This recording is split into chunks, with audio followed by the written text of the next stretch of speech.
So we're fighting against actual adhesive that's keeping me out of this. Right. And also don't cut yourself on that thing. Which I know, right? I got a brand new one. Let's see. Right as you said it. Blood, sweat, and tears. Some damage we have to blur. Repairing most modern cell phones might sound pretty difficult, and iPhones in particular are famously a huge pain. I've never repaired a phone before, and just at a glance, it looks intimidating. There's a pile of tiny specific screws to keep track of. The screen is glued on, so you have to heat it up and then very carefully rip it off to get inside the phone. And inside there are these delicate little ribbon cables you'll tear if you're not careful. But be careful. This better not tear that. Okay. I've always thought that all of that is what makes fixing an iPhone so tough. All the tiny, tricky, tedious parts. But these days, the hardware isn't actually the big problem. It's the software. What? Face ID unavailable. And, it doesn't say what it means. For years now, Apple has limited the kinds of repairs that consumers and independent repair shops can perform. If you try to fix a broken screen or battery, your phone will know about it, and afterwards your phone might not work as expected, even if you did the repair perfectly. To Apple, this is a security feature. It's called parts pairing, but to repair activists, this is just a big old barrier saying keep out. It's prevented them from making legitimate repairs with legitimate parts. Apple's software controls have gotten tighter and tighter over the years, and pushback has been growing too. The cost is expensive, it's hard to get parts, and it's even impossible to repair certain things. I don't really understand why we wouldn't let everybody have a crack at fixing my phone when it breaks. Do I own this phone? I mean, am I renting it from the company? Like, why do I have some obligation back to you? It's been a mess. But finally, this year, Apple seemed to give in. With the release of iOS 18, Apple introduced this new feature that could make DIY repair more straightforward. Have you gotten more blood? I think it's just drying. I'm here at an independent repair shop to understand how cell phone repair got so weird. Why does Apple make repairs so difficult? Is iOS 18 really a game changer for DIY repair? And did Apple finally fixing the iPhone? The iPhone has always had a rocky relationship with repairability. The battery in the very first iPhone was soldered to the logic board, so if you wanted to replace it, you'd have to do some soldering yourself.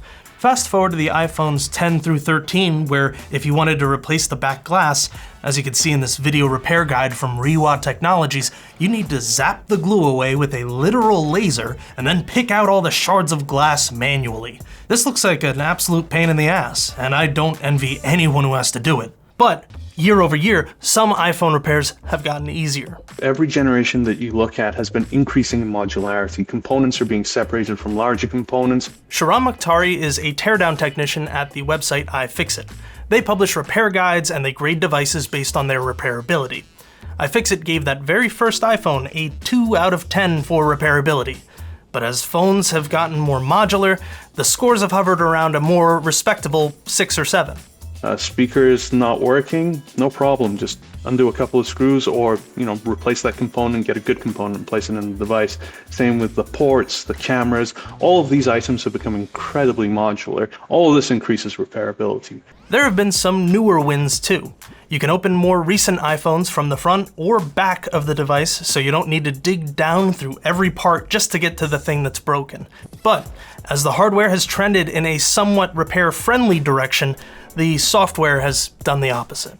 Where the iPhones have failed thus far is parts pairing.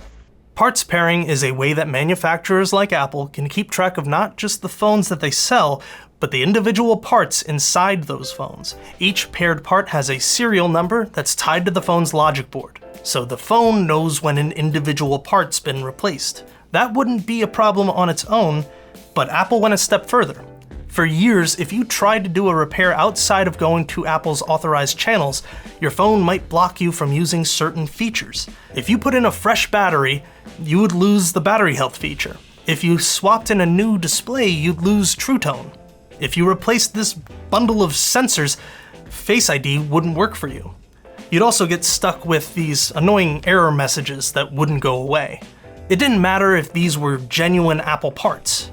If Apple didn't perform or sanction the repair, it just wouldn't work fully. To avoid those issues, you had to do repairs Apple's way, through a Genius Bar or a mail-in repair or an authorized Apple repair shop or the official self-repair program. All of those options meant buying a brand new Apple-made part directly from Apple at whatever price Apple felt like charging. Apple says that parts pairing is, quote, critical to preserving the privacy, security, and safety of the iPhone. But Shahram isn't buying it. We give them that, and we look at things like the battery health not being reported if you use a third-party battery. Well, what does that have to do with security? This all sort of pushes consumers towards Apple for parts and repairs, which again are often much more expensive than other DIY options. This $20 sensor might fail somewhere inside your phone's screen, but to avoid parts pairing problems, you might have to instead shell out about $300 or more for Apple to give you a whole new screen, because Apple doesn't just sell this part on its own.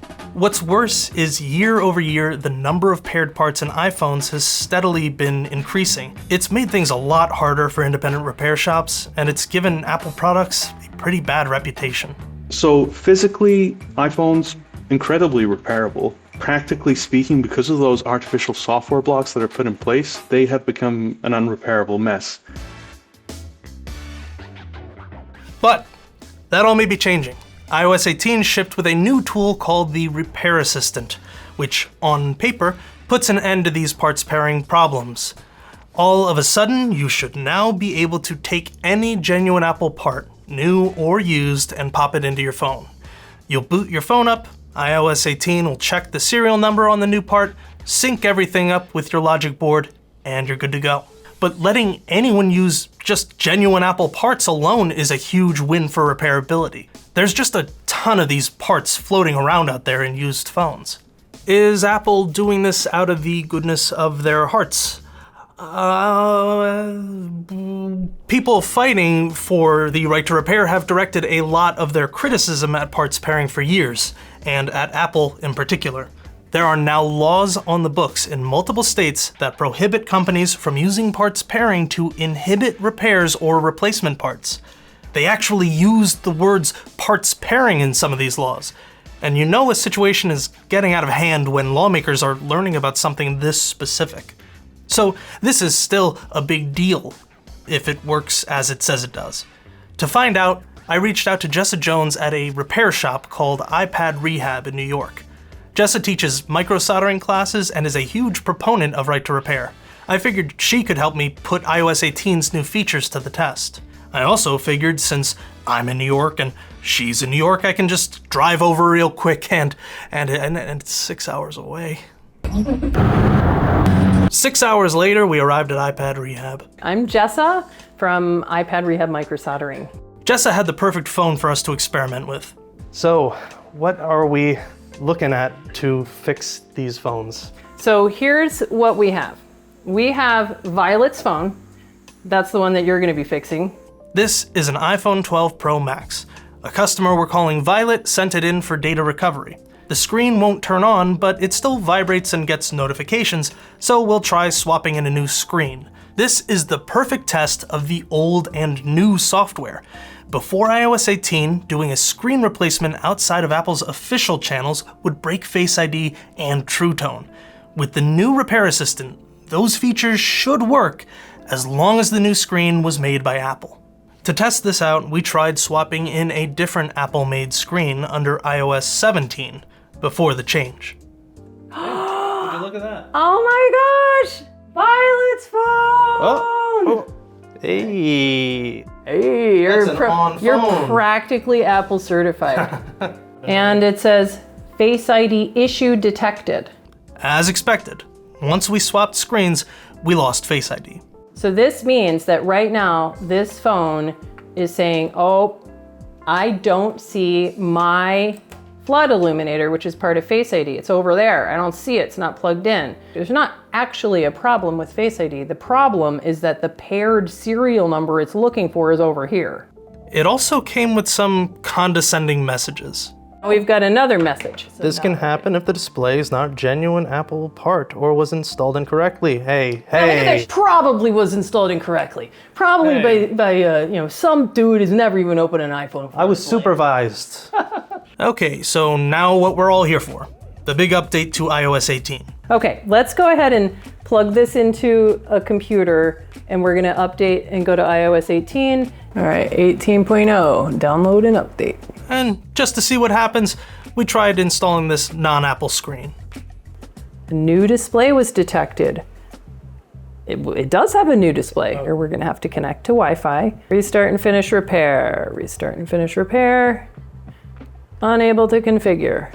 It was not fooled. Remember, we're on iOS 18.0, and Apple is only playing nice with original Apple parts.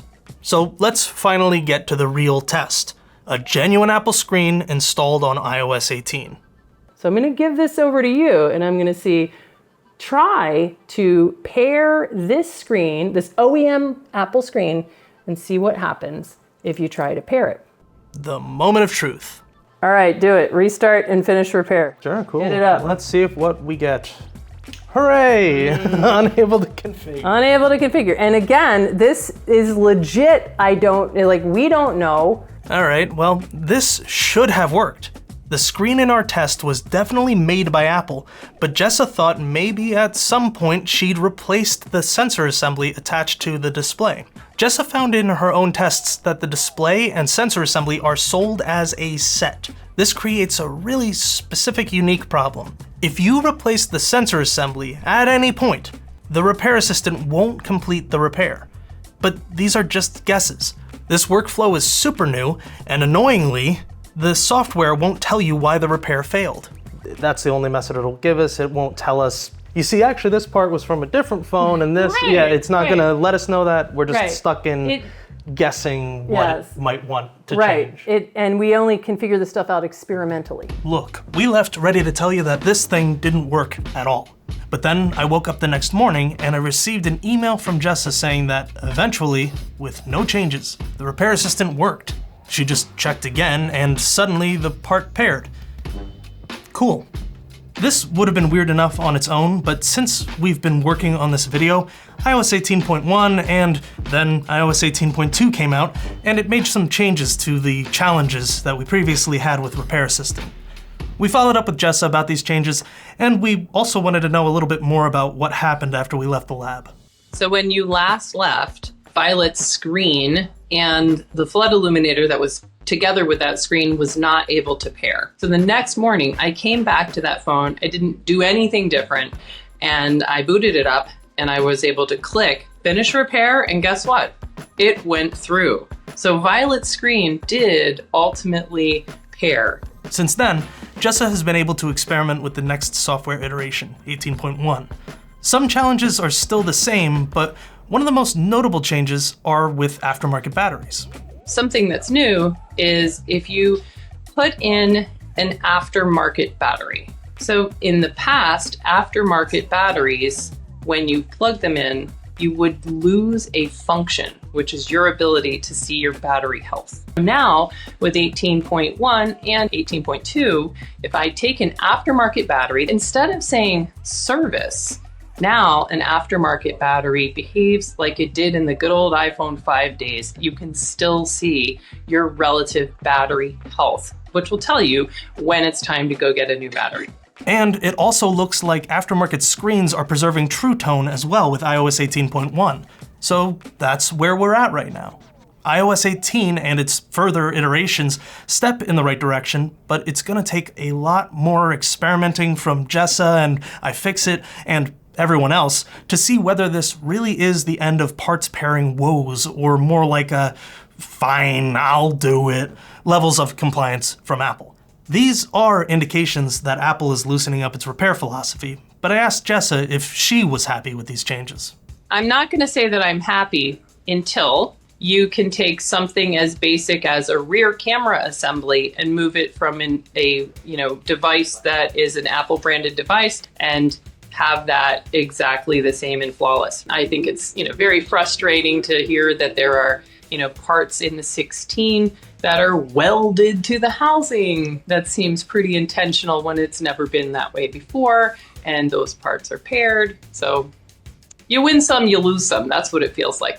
Apple's use of parts pairing created a problem for independent repair. Apple made the Repair Assistant, which mostly solves that problem that they created in the first place. I ran into a lot of quirks and what-if repair scenarios throughout all of this. I reached out to Apple for comment about some of the findings from Jessa's tests, as well as some of the questions that I had. I didn't get a response back by the publish of this video, but I will update it if I do. So does Repair Assistant or iOS 18 fix iPhone repair? In some ways, yeah, but in so many other ways, no. There are a lot more challenges for independent iPhone repair that we couldn't get to here. It's a work in progress, and Repair Assistant still has a lot of that signature Apple control over the whole process feel to it. It seems like they are correcting things that the public becomes aware of. Whenever there's a public pressure, then you start to see things get better. That Apple tends to be one of those, like a mom that wants to cut your steak for you when you're 40 years old. Let me do it. Let me fix your phone the way I think it should be fixed. They are very, very controlling, and they keep inventing reasons why it's for your benefit. So while I'm much less intimidated to actually approach repairing an iPhone now, at so many points, it really didn't feel like I was allowed to. The hardest part of this was finding out what parts pairing would let me do, and if the Repair Assistant was even going to work. It still feels like there was a lot that was out of my control. Independent repair shops allow consumers to have a lot more freedom to choose how they handle the longevity of their devices. Right to Repair is about defending consumers and those options, and it's made a lot of progress that I think is worth paying attention to. Thanks so much for watching. Huge shout out to Shahram at iFixit for all of his help. And thank you Jessa Jones at iPad Rehab for teaching me how to repair an iPhone and everything about parts pairing there is to know. If you guys enjoy this sort of thing, definitely check out their channels. And, bye.